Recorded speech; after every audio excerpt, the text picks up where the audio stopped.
Praise the lord. దేవుని పరిశుద్ధ నామమునకు మహిమ కలుగునుగాక. ఈరోజు దేవుని వాగ్దానం, మరణము తప్పించుట ప్రభువైన యెహోవా వశము. కీర్తన గ్రంథము 68వ అధ్యాయము 20వ వచనం.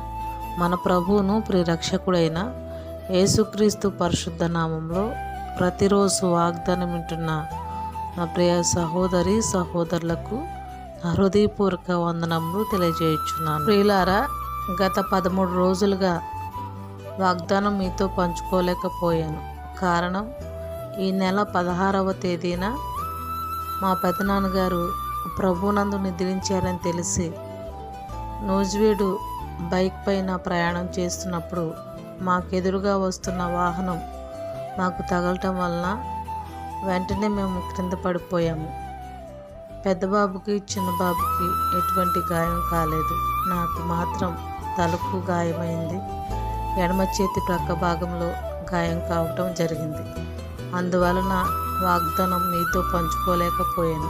మళ్ళా ఈరోజు ఈ వాగ్దానం చెప్పుటకు దేవుడు నాకు కృప చూపించాడు. మరణం తప్పించుట ప్రభువైన యెహోవా వశము.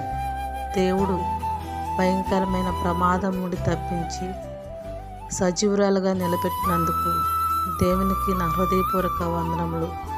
ఈరోజు వాగ్దానం వింటున్నా నీవు కూడా ఎటువంటి ప్రమాదములో ఉన్నా, ఎటువంటి వ్యాధిలో ఉన్నా, ఎటువంటి ప్రాణభయంలో ఉన్నా దేవుడు నిన్ను కూడా తప్పిస్తాడు. వాగ్దానం నమ్మి ధైర్యముగా ఉండు. ఈరోజు ఈ వాగ్దానము దేవుడు మన జీవితంలో నెరవేర్చునుగాక. ఆమేన్, ఆమేన్.